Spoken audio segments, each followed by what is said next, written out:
born as part of the Confederacy. We did not become a territory of the United States as a separate Arizona territory until after the Confederacy had declared us a territory first. And they declared us a territory south of New Mexico. Right? Right now, when you think of New Mexico and Arizona, they're like, it's east-west, right? But originally, when Arizona was created for the first time, it was south, and New Mexico was north. Abraham Lincoln was really worried about Arizona because southern Arizona was dominated by southern sympathizers. That's why our capital, the capital of the territory, was put in Prescott. Lincoln did that. Lincoln wanted to make sure that Tucson did not get the capital because it was full of southern sympathizers. Democrats. To this day, it's still full of Democrats. But something happened to Republicans and Democrats in the intervening years. The philosophies changed. Right? Republicans were in the north, Democrats were in the south, and somehow the party stayed there, but conservatism sort of switched sides. Very odd. And that divide is there to this day. This is what it looked like. This was Arizona. It had two major cities. On the eastern end of Arizona, the major city was La Mesilla. Today it's part of Las Cruces, sort of. On the western side was Tucson. And La Mesilla, the Confederates declared La Mesilla the capital of the territory of Arizona. In New Mexico, there are two major cities, were Santa Fe on the east and Prescott on the west. So it was Lincoln that ensured that the line would go north-south. He was looking to separate the power base that the South was trying to get. They wanted to use that southern area as a bridge to the Pacific so that the Confederates could have access to the Pacific Ocean. This is something I'm sure a lot of you have heard about before. It's become a little better known that the very first public schools in Arizona, the first public school was right here in Tucson. And it was way ahead of its time. The state of New Mexico did not have public schools until well into the 1900s. So this was kind of a progressive step that was taken. The Catholic Church fought it desperately. They didn't want public schools. I mean, schooling, as far as the Catholic Church was concerned, was something that the church should be doing. And in fact, they threatened the Catholic community with excommunication if they sent their kids to public school. Nevertheless, the public schools were established in 1867. And it was all boys. You don't want to send your girls to that dangerous public school. Some people still have that attitude.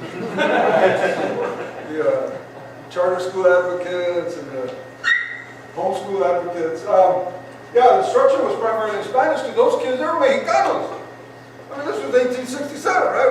We hadn't even been part of the Union that long. And of course, they had to find a bilingual teacher. Arizona's first teacher was bilingual by necessity.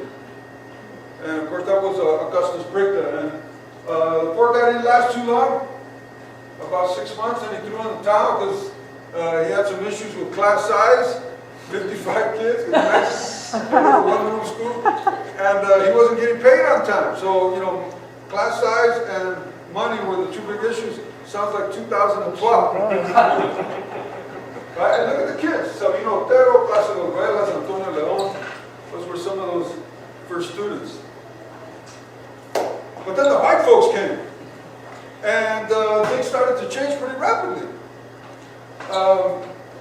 With the coming of the railroad, families, women, Anglo women, white women, started to reach the pueblo. Up until that time, most marriages were interracial, involving Anglos, because there weren't as many Anglo women. They were marrying typically Mexican women and white men.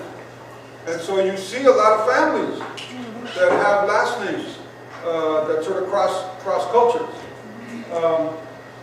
But it wasn't until 1930, I mean, think about that. From the time the school started in 1867 to 1930, the majority of kids in Tucson's public schools were Latino kids. 60-some years. When Anglos, after 1930, when European American students became the majority, it was for a similar time period, about 60-some years. And then around 1998 or so, once again, it became predominantly Latino student population. So it actually was a going back.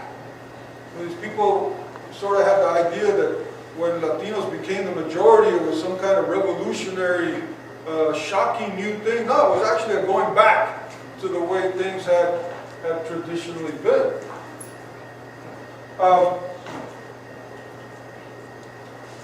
This is kind of interesting too. As German was our nation's second language at this time. Right? It was English was the dominant language, and German was the second most commonly spoken language in the United States. And there were some fantastic English-German bilingual schools throughout the country, especially in the Midwest. And when the Congress decided that New Mexico and Arizona should no longer be territories, they should become a state, they talked about making one big state. It was going to be the state of New Mexico. And some people freaked out and said, please don't do that. You can't do that. There's too many of those people over there in New Mexico. The population of Arizona was only about 1/5 the size of the population of New Mexico. And they said, you know, they're going to dominate things. If you make us one big state, those Latino people are going to have control. And it was the Confederate sympathizers. This is the 1900s now. Still had Confederate sympathizers. They lobbied so that when Arizona did become a state, it came in as a separate state. And even though the Congress had planned to make New Mexico and Arizona enter statehood at the same time in January of 1912, the Confederate sympathizers had a little plan. They deliberately delayed the signing so that Arizona came in after New Mexico, and they picked the date of February 14. Not because it was Valentine's Day, but because it was the anniversary, the 50th anniversary of Confederate President Jefferson Davis having signed the territory, creating the territory of Arizona for the Confederates. So the reason that New Mexico came in before Arizona is so that Arizona can celebrate the 50th anniversary of the creation of Arizona as a Confederate territory. Funny, when we talked about the 100-year anniversary, that didn't come up. I kept looking at the papers and somebody going to mention why it is that on February 14th, nobody said a word. It's kind of odd. By the way, I don't mean for this to just be a big lecture by me. Please jump in. If you got a comment, you think of something, you want to contribute, just stop me, all right? It's all right. I don't care if we get through the PowerPoint or not. Yeah. When you were talking about the boys in the first school, I recognize that the first name, Otero. Did they come from Tucson or are they from Tuba? Because the mayor of Nogales, his wife that's her family name. The Otero family, they have a long history in Sonora and in Arizona. And many families, you can go back. In fact, I worked in the language acquisition department. One of my colleagues, who is like a 6th generation Tucsonan, whose great-great-grandfather's name was used to name Sabino Canyon. So, this long, which is, by the way, that's another thing that I didn't find in East LA. You know, families there were sort of transient. You know, they came through East LA, but I didn't see much of a history. Now there were immigrant families that were still there. In East LA, when my family got there, there were Italian immigrants and Jewish immigrants and Japanese immigrants that were all living in our neighborhood. Russian.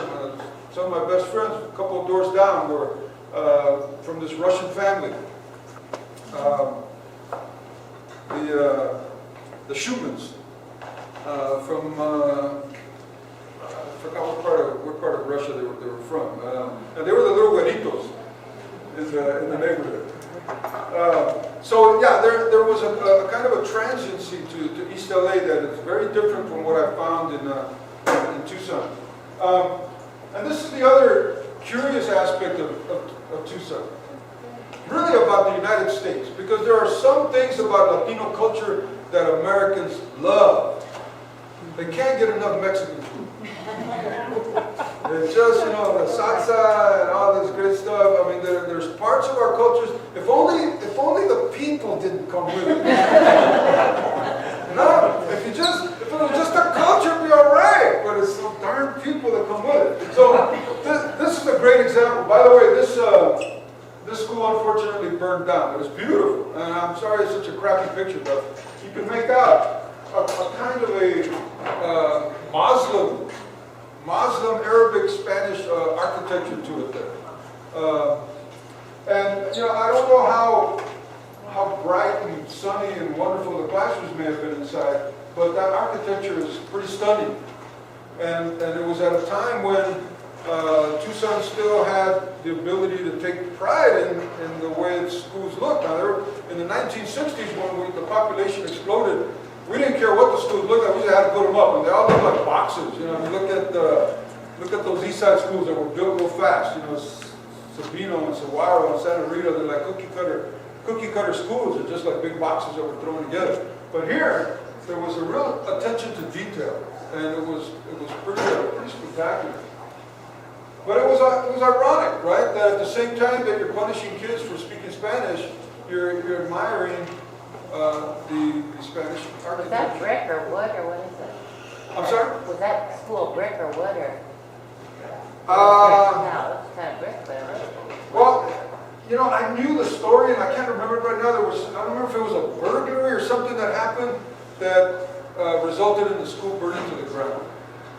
But it was the Drachman school before the Drachman that came before the one that's there now. It's had like 3 versions now of Drachman. And of course, the famous 1C program had a very strong influence on our kids. At the time that it was created, it was considered a very progressive program, because it was at least an attempt to do something before 1C. It was nothing. And it was kind of the experience that I had when I went to East LA. You know, the teacher that I had there, who just kind of sat me in the back of the class, she didn't know what to do. There was no ESL, there was no bilingual ed, there was nothing at that little school. By the way, that little school that my own kids attended later, Lorena Street Elementary School, it was featured in that Waiting for Superman film that came out a while ago. That was the school that I attended, where I was expected to just kind of learn English on my own, and I did on the playground, like a lot of kids do. You know, I learned all the bad words. But like a lot of kids, it's not enough. You know, by the time I got to high school, I was ready to drop out, and I did. Never finished high school, got my GED when I was like 23. And the program amazingly lasted, even though by now, people had a pretty good idea before, you know, the last 20, 30 years, they must have had a pretty good idea. It wasn't working very well. But it went on and on for almost 50 years. So can I ask about that? So Yeah. what kind of English immersion classes was this, like pull-out classes like the ones that they have now? Mm-hmm. It was the philosophy that's being used now. That's being used the now. philosophy was this: we'll separate these kids, put them in a separate room, just try to teach them English. And the hell with everything else. And a year, and you know, the other stuff, well, that's not as important. They got to know English first. In fact, I've heard the members of the ELL task force say this explicitly, that you can't learn content. These kids can't learn math, science, and social studies until they learn English. Right? That's the view.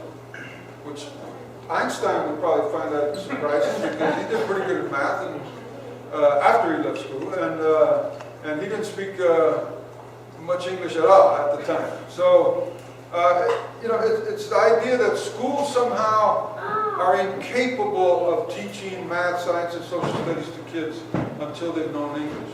Now, is it a challenge? Yes, it's a challenge. I've had students in my classes that come from all kinds of language backgrounds. And I know it's a difficult task. But can it be done? Of course it can. It's being done all over the country. There are specific techniques that have been developed to do just that. Native American kids were another issue. Yes? My experience with 1C was that whether or not you knew English, because your last name was Hispanic, you had to go into 1C. That's a good point. My mother didn't agree with that, so she put me in parochial school. You had a wise mom. Yes. You had a wise mom. Yeah, that's right. Because think about this. I mean, we have what are now considered very sophisticated language proficiency tests, right? To decide if a student knows English or not. But they didn't have those things back then. And you know, the easiest and quickest thing was you look at the last name, right? Okay, here's the Gonzalo de Burmo. And that's essentially what folks did. They didn't have the resources, the skill, they hadn't really thought the program through. But for Native Americans, it was one thing the Yaqui community understood. And that is, we've had experience with sending our kids to other people's schools, and it has not been a good experience. And they knew enough to know that they needed to keep their kids close to their community. And they refused to send them to the brand new school that had just been built in 1921, Roosevelt Elementary. You guys know where that's at? Roosevelt Elementary. It's in the downtown campus of Pima Community College. There's a little building. If you walk in the center of Pima Community College, you'll see a little building that kind of looks like an elementary school. It's still there, but now it's part of Pima. And that was Roosevelt Elementary. It was named in honor of Roosevelt because he visited Tucson. And people were all excited and they named the school after him. And it wasn't until the 1970s, though, that TUSD got around to actually providing Yaqui trilingual program along with English and Spanish. Unfortunately, it wasn't sustained. African American students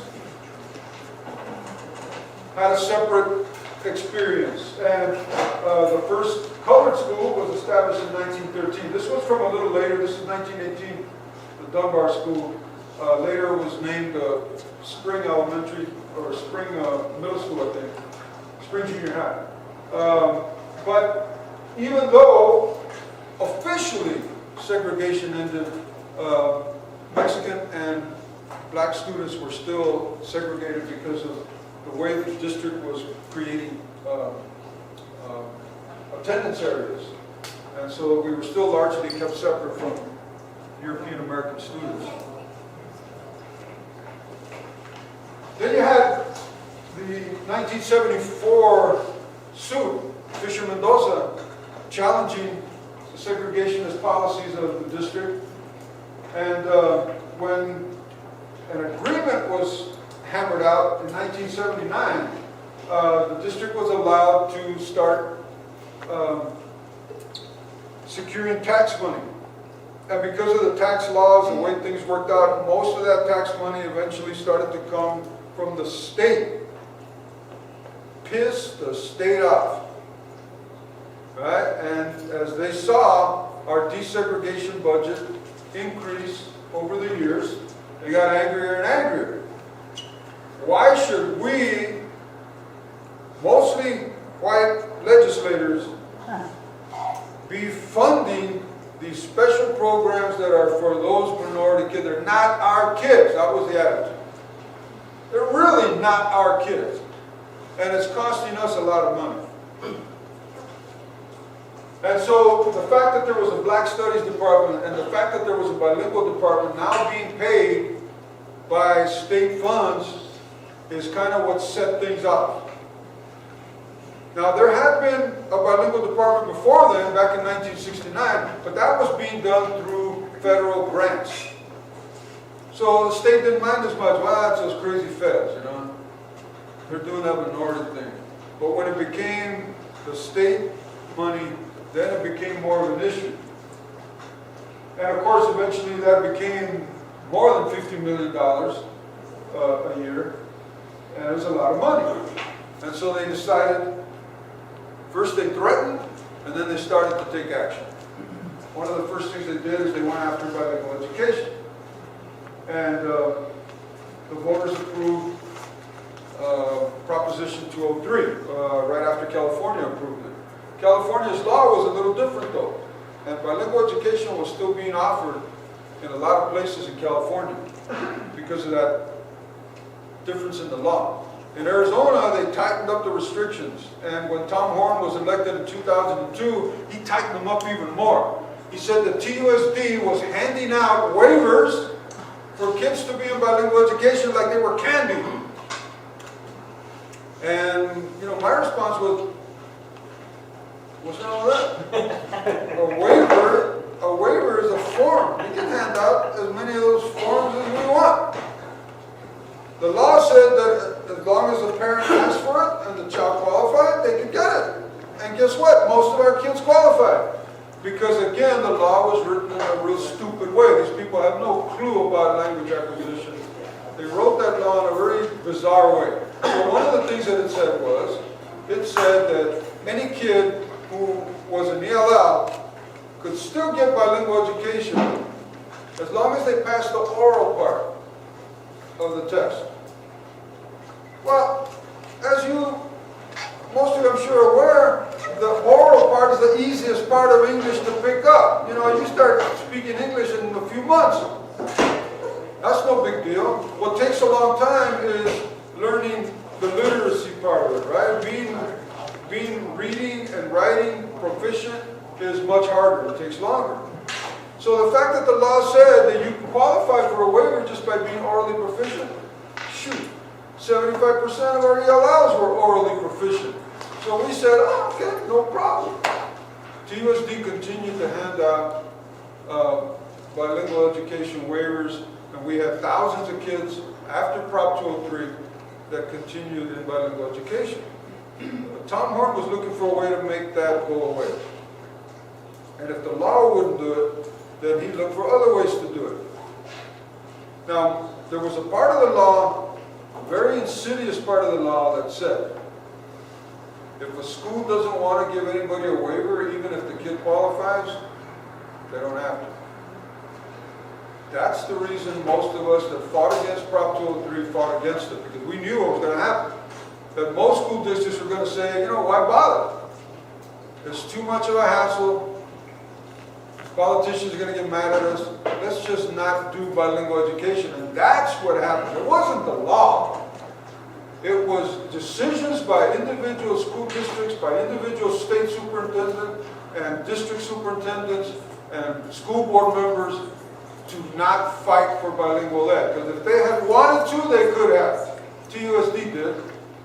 We kept offering bilingual ed to thousands of kids within the law. Because we bothered to fight for it. The community supported us. You know, the district didn't do this out of the goodness of their heart. It takes political action. It was the support from our community that said, you will do this. You will continue to offer bilingual. This matters to our community. That's what made the difference. Most school districts threw up their hands. Even Sunnyside. They fought it for a while, then they gave up. Today, Sunnyside has no bilingual ed. Could they? Yes, they could. ACFI had a bilingual program. They gave it up. The day after the law passed, they gave it up. So they didn't have the community support. That's what made the difference. Sal, how many schools in GUSD continue to have bilingual classrooms? I'm sorry, say again? How many schools would have bilingual classrooms that are using bilingual pedagogy in GUSD? Today? I can think of 4, or more than 4. Yeah, there are 7 elementary schools that offer bilingual education in TUSD today. There are 3 middle schools and there's 1 high school. Now, the number of students that are participating in bilingual ed is relatively small because things that Tom Horn did in particular eliminated a lot of the allows. And bilingual education is fine as far as Tom Horn's concerned as long as the kids are in the allows, because that way it doesn't cost the state extra money. Right? That was one of the big issues. And you know what they say, follow the money. It was at the root of this thing. If the student was an ELL in bilingual education, the state had to pay an additional approximately $350 for every kid per year for their education. And what the state legislators believed was that school districts were deliberately not teaching English so that these kids would remain ELLs and English language learners, and that way the districts would get that additional money. We were ripping them off as far as the legislators were concerned. And so that's why they were looking to eliminate bilingual education. Bilingual educators were deliberately keeping kids as monolingual Spanish speakers. Now I know from my own experience, you can't stop kids from learning English. English is a sexy language, the language of rock and roll. It's the language of computers and the language of so much of our world culture. And kids take to it like a magnet, attracts tax. I mean, it just, you learn that English has a certain status, and you can get that status by becoming an English speaker. And immigrant parents understand that. An immigrant parent, I've never met an immigrant parent that said they didn't want their kid to know English. Right? So that's just a false belief that somehow you can keep kids from learning English. They're going to learn English. Now you can keep kids from becoming literate, but you can't stop them from learning English. But Tom Horn was trying all kinds of tricky stuff. And one of those things he did is, he wanted to get rid of those bilingual teachers, so he said, you know what, a lot of them have accents. And kids can't learn English from those teachers with heavy accents. So one of the things he tried to do was institute a policy that would remove them. He eliminated the 3 questions that we asked to find out if we needed to give an assessment to see if a student was in ELL. And he changed the test.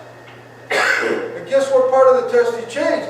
He changed the test, now called the Azella test. He changed the test so that the oral part became the main part. The reading and writing hardly counted for anything. In fact, the writing was almost, you could just blow off the writing and still pass the test. It counted for so little. And this was all part of a scheme to make sure that as many of those kids passed the test as possible, so they would no longer have to be ELLs and the state would no longer have to pay that extra money for them. That was the plan. It also made every teacher get the SCI endorsement, so then everybody was in the next word. That's right. And it wasn't every teacher, because the law said if you had an ESL or bilingual endorsement, you didn't have to get the SCI endorsement. But the SCI endorsement only took a couple classes, 4 credits. That's all you needed. So teachers would come out of college and say, well, gee, should I take the 6 classes that it takes for me to get a bilingual endorsement, or should I just take the 2 to get the SCI? Guess what they picked, right? That was not by accident. So little by little, we are, as more teachers retire, we are losing our bilingual teachers. And one of the things that we're fighting desperately for in this DSEG plan is to have money set aside as part of that plan to give teachers with bilingual endorsements an additional $5,000 stipend. Because right now, teachers haven't had a raise in I don't know how long. Am I right, Curtis? That's right. Am At I least right a couple about that? presidents. Yeah. What is SCI endorsement? SEI is structured English immersion. That's that English only sort of policy that the state was pushing. All right? Then OCR came in. Finally, we were begging them. In fact, this little girl right here with the pink top, drinking the water. Her name is Saraela. She's my granddaughter. And in her name, I filed a suit. Not a suit, a complaint with OCR. That eventually succeeded in eliminating. I said, you know, my granddaughter is learning English and Spanish. When she gets to school, hopefully she'll be completely proficient in both languages, but she might not be. I want to make sure that she's tested. But the way you're eliminating these three questions, she may never be tested and may never have a chance to enjoy the support that she might otherwise need. So I don't think it's just. And OCR wrote me back and said, we'll look into it. And about a year later, they told Tom Horn, you know that 3-language question thing, you got to bring it back. So we've had all three of these things have been successful.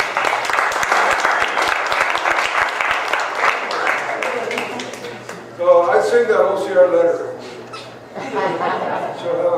She'll become a family document. Did you say what OCR? Office for Civil Rights. It's the Federal Office for Civil Rights. And really, the feds are the people that we've been looking to. And I'll tell you, it made a huge difference that there was an election in 2008. Because under the previous administration, before Obama, some of these complaints had been filed and nothing had happened. Once Obama got in there and the Office of Civil Rights suddenly started taking more incisive action. And these three things would not have happened without that election result in 2008. That's a reminder of how important elections are. Man, I'm going on too long here, guys. I'll give you a break. I'm only a naturalized Arizonan. I've been here since 2004. And $350 for a bilingual program for a student is laughable. I can see why if TUSD had to fudge something. Yeah. I was first looking at the 1992 Flores case from Nogales. I'm a candidate for the legislature, and I have all of Santa Cruz County and here. And that was just absurd. And they're still fighting that. And they have paid Ken Starr, $925 an hour. And most people I know don't make that a week, and I know a lot of people who live on that a month. Yeah, I'm gonna talk about it. I'm gonna mention that. Well, here it is. Okay. That's Florida versus State of Arizona. Okay. Right? And yeah, you're right about the date. 1992. But look at Fisher Mendoza, 1974. And we're still arguing that. Right? And then we got the new one. Acosta, I don't know who that Acosta guy is.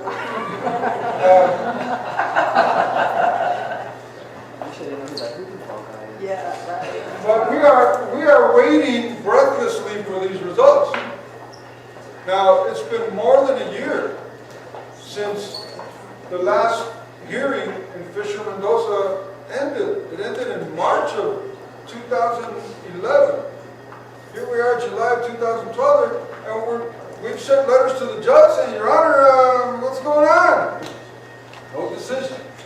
Now, part of it is understandable. We had that horrible incident where those people were gunned down at the Safeway, and one of the people killed there, you may recall, was a judge, a federal court judge. And the judges, in particular the judge from the Flores case, Judge Collins, had to take over the duties and responsibilities of the judge that was killed. So that's part of the answer. But another part of the answer is that Republicans at the federal level in the Congress have been deliberately holding up Obama's appointments to the judiciary. So the courts are overwhelmed. And that's one reason that things have sort of gotten off track. So, I hear this complaint from people all the time. What is it with these Mexicans? God, they gotta have bilingual ed. My parents came from Italy. They never had, we didn't need that stuff. Why do you guys? And, my response to that, well, I can't say it publicly, but what I bring up is, bilingualism and biliteracy is not a Mexican thing, that's a world thing. All over the world, people understand that it's a good thing to have more than one language. Now, is it important to have a national language, a common language? Sure, that has its advantages.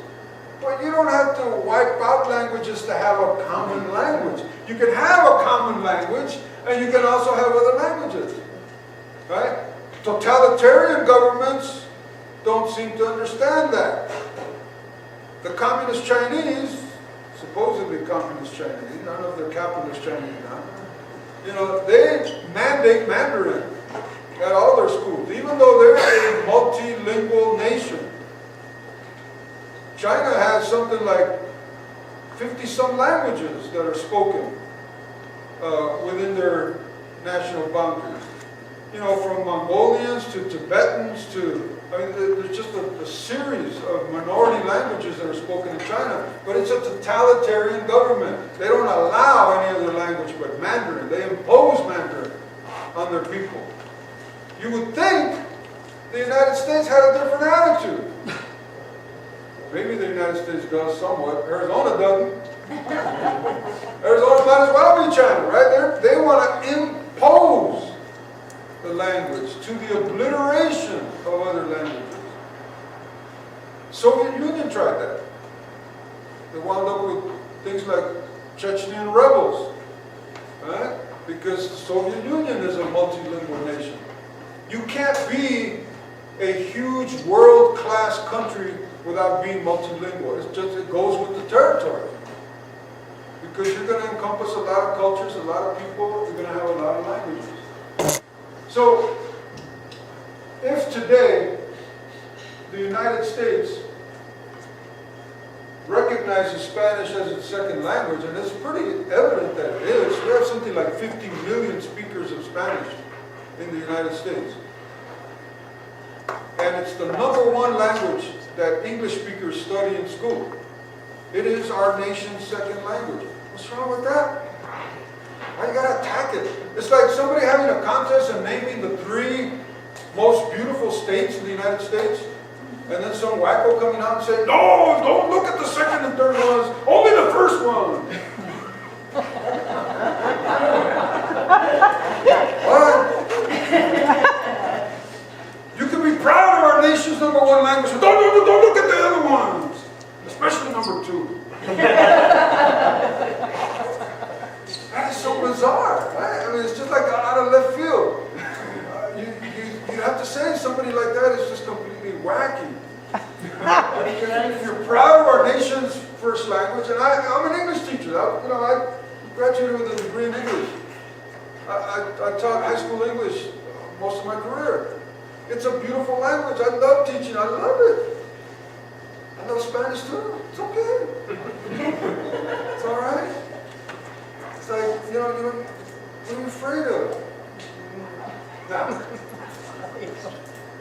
So is that last sentence still true? Yeah. Which one? Yeah. The last one. The last one, today's PUSD schools support multilingualism? Sort of. Okay. Let me see if I can convince you of that. Here's what TUSD is trying to do. We are a flawed district. We are part of the overall political system. So, yeah, we're going to do some things that we shouldn't be doing, in my opinion. We do some things that are good that other districts don't even come close to touching. And even though I'm an openly vocal critic of the things in my school district that I think are wrong, I, at the same time, want to recognize some of the things they do. One of those things is we kept bilingual education alive. Now, the district doesn't get that credit, the community does. And that's an important point I wanted to make at the beginning, right? Because without the community, it wouldn't happen. We still offer dual language. We have the best interpretation translation services of any school district in the state of Arizona. We have 2 full-time, actually 3 full-time Spanish translators. One of them deals just with special ed issues, and 2 others that all they do is translate documents so that parents can make sense of the stuff happening in the district. Now, it doesn't happen locally at schools as much as I wish it did, but Central has that service. We provide interpretation in more than 100, I think last count was 102 different languages. The only way we can do that is we're fortunate enough to have the University of Arizona, where there are people there that speak just about any language you can think of. And many of them volunteer their time. And so we have in our district 102 different languages represented among our kids. The largest new group that just came in are the Tibetan immigrants. And we have people that can do Tibetan English translation for those parents. We have 4 departments that are not doing what they ought to be doing, in my opinion. But is there any other district in Arizona that even offers 4 ethnic studies support programs? I have to kick their butt for getting rid of the studies classes, but that's another issue. And we work with our refugee populations. I've gone to meetings, talking with the Somali refugees and speaking with kids that speak Hutu from the Tutsi culture. We provide transportation to our ELLs to go to certain receiving schools. We have the best world language program in the state. How many languages do you think are taught in our schools? Take a guess. We teach English, we teach Spanish. What else do we teach? American Sign Language. Arabic, Chinese. We teach Chinese. German, We teach German. We teach French. Arabic. We teach Arabic. We teach Korean. Who else does that? Why doesn't TUSD talk about that? It's like, everybody complains that, well, the community says that TUSD is bad because of this and bad because of that. They're taking their kids out to the charter schools. And, well, why don't you talk up some of the good? It's like you don't want to talk about language. Isn't that a good thing? But nobody brings that up. Yes? Do you teach Yaqui? We, as that slide showed, we had at 2 schools, Ritchie and Lawrence, a Yaqui English Spanish trilingual program. It didn't last. It didn't get enough support. And that's because the number of speakers of Yaqui is really in danger. It's one reason. We, by the way, our bilingual education department published the nation's first Yaqui English bilingual dictionary. It was funding from our department that helped for that dictionary to be published. That's a good question. But we have about 1,000 students who are refugees in our district today. That's a lot of kids from 100 different language backgrounds. And we had, when the Soviet Union, did I skip? I did skip. Because the Mexican refugees after the Mexican Revolution, which is when Anthony Quinn, by the way, came across the border, which is when a lot of Mexican families in Tucson first came to Tucson because of the Mexican Revolution. And the Cuban Revolution, the same thing happened. We had in fact, 2 of our bilingual teachers that became sort of the foundation for our bilingual programs were Cuban refugees that bilingual programs off the ground is with the help of two teachers who had been Cuban teachers in Cuba. In the 1970s, of course, we had Vietnamese, Cambodians, Laotians. We had the breakup of the Soviet Empire. We had a whole bunch of refugees that came in, particularly Russian-speaking Jews. Then in Yugoslavia, we had Bosnians. We still have Bosnian-speaking students in our schools today. These are Meskhetian Turks from the Republic of Georgia. These are pretty recent. They came in 2009, I believe. 2009, maybe 2010. In Afghanistan, we have lots of Arabic speakers now in our schools because of what happened in Afghanistan and Iraq. TUSD does not promote this stuff. Somehow we want to sweep it under the rug. This is good stuff, what we do for kids. The Somali Bantu, those are very different groups, by the way. The Somali and Somali Bantu were sort of at each other's throats. Here, they become allies. In Tucson, Republic of Burundi. These are the newest ones I mentioned earlier, the Nepalese. And I had a conversation with some of the Nepali parents, and they were saying, you know, people stop me in the street and they want to know if I speak Spanish. Well, you could kind of pass for Mexican. Kind of looks like my uncle, who's the Uncle Fernando? Got kind of dark skin. I don't know if there's like an Asian connection with our Native American roots. But yeah, it's a shared experience. Welcome to Tucson. But here's how 10 of them. These are the languages that our kids, the most common languages found among our students, the top 10. These are the languages that we teach in Tucson. Pretty amazing. Again, the public doesn't know it. The public doesn't see this. It's kind of frustrating. All right, I'm just going to end with the man. I went on way too long. Get us on. No, it's not bad. I didn't mean to take this long. I swear. 25 after 6? I hope I'm not boring you to death. But, let me close with this. If people keep criticizing public education, that we are 17th in the world in mathematics, our poor kids, we should be number one in everything, right? That's sort of the idea that people have, that somehow we should be number one in everything. How dare we be 17th in mathematics, 23rd in science, or whatever the numbers are. Okay? The way they get those figures is with these bogus international tests, totally phony. Give you an example. They compare the United States to little countries like Iceland that have 300,000 people, where the United States has 300 million. And that's comparing apples to oranges. That's a false, phony comparison. That's the only way you get the United States to be 17th. Yeah, you throw in Luxembourg and you throw in Switzerland and Iceland, and you might get 17th.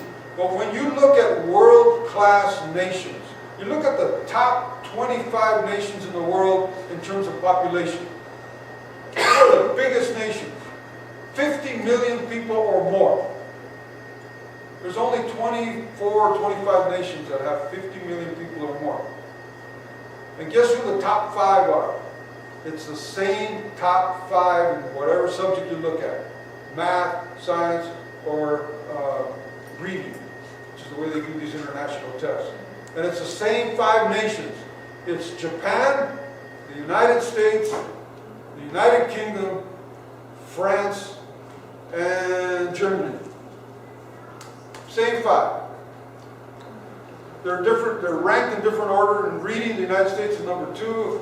In science, we're number 4, but it's the same 5. And And all this stuff about how our public schools are so horrible and we're 17th or 23rd in the world, and that's all bunk.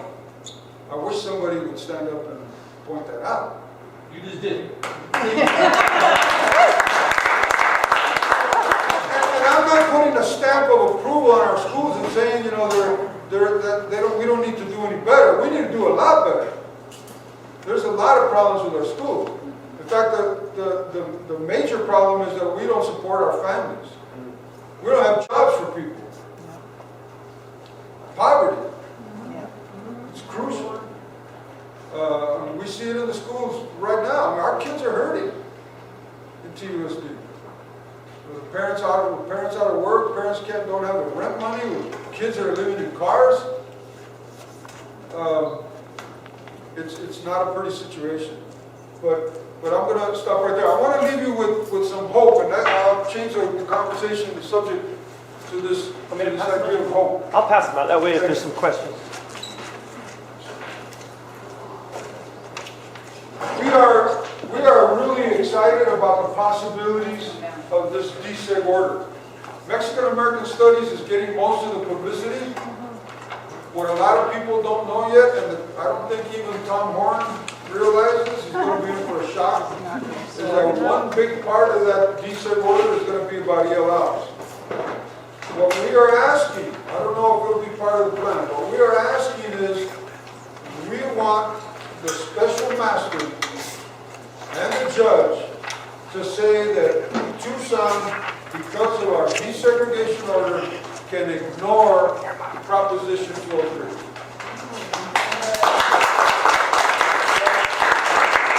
Students will no longer have to apply for a waiver to participate in bilingual education. That any student can participate. That we can provide this student service to our students because it's what they deserve. It's the highest quality program, and that's what we're looking to do. And one of the ways we hope to promote this, if you look at the document we're handing out here, we are promoting a thing called the Seal of Biliteracy. California is doing this right now. We'll be the only district in Arizona to do this. California has a support from the state legislature. The governor signed this. We're never going to get Brewer to sign this, so we don't expect any help from the state. We're just going to do it as TUSD. Maybe we can get Sunnyside to join us and have Sunnyside start providing a seal of biliteracy to their graduating kids. Maybe we can get Catalina Foothills to join us. You know, Catalina Foothills is doing their Spanish for all their elementary kids program. What if they gave their kids a seal, a biliteracy seal? We might be able to do it as Pima County, providing a seal of biliteracy. And in order to get kids on the path toward biliteracy, we want to offer something to our preschool kids and to our kindergarten kids, and so on up the road. You can see in the document there we sort of outlined the stipulations. And I don't care if the kid speaks Burundi or Vietnamese or Yaqui or whatever it is that the child speaks. I want to recognize that kid for his language abilities beyond just English. And if he's acquiring English, I want to recognize that in the kid too. Because that changes the culture. The idea that, hey, you get an award because you're proficient in more than one language. It's not something to be embarrassed about. It's not something we're going to sweep under the rug. It's something we want to praise and promote. And so, especially in those first 2 years, the preschool and the kindergarten year, that becomes crucial. This idea that schools were telling kids, you're not supposed to speak Spanish in schools. I mean, that's a throwback to the 1920s. That's really going back. So, this is one way to very publicly make it clear that we respect and promote other languages beyond just English. This is not an English-only school district. And hopefully this will take off. I'm especially excited about 5th grade and 8th grade. We're asking kids, and we kind of got this from Mexican American Studies. You notice in 5th grade and 8th grade, the requirements are that kids have to become involved in the community to receive the award. You can't just sit in the classroom and passively receive knowledge. You have to take that knowledge and you have to become proactive in the community to some extent. And so that's our tie-in to that philosophy. And guys, you have the floor. Any comments or suggestions or responses you'd like to make? Yeah. So how do we make sure that, that the plan, when the plan comes out, and what you know is it has public input, correct? It's going to have public input. And that's a double-edged sword, especially the way you established the fact that language is a controversial issue and it comes with a lot of negativity. How do we make sure that the progressive ideas, or just going back to the bilingual education model, how do we make sure as a constituency that we get that voice heard? What are your ideas about The same way that we're going to bring back Mexican American Studies. Okay? The same way. It's political action. It's resistance. It's voting. It's getting candidates to run for school board. There's nothing magic about it. It's hard, dirty work. Knocking on doors. Everything that you're doing for Mexican American Studies, that's what we have to do for bilingual education the same way. And the community in the past has always risen to the occasion. We'll see. I'm hopeful. By the way, this is still in the planning stages. I had hoped to get it to the school board this summer, but we weren't able to do that. Maybe in September, along with all the other interesting things happening in September. We might get the school board to approve this the seal of biliteracy. We have a bunch of kids that qualify now. Kids are going to graduate next year. I want those kids to have a seal of biliteracy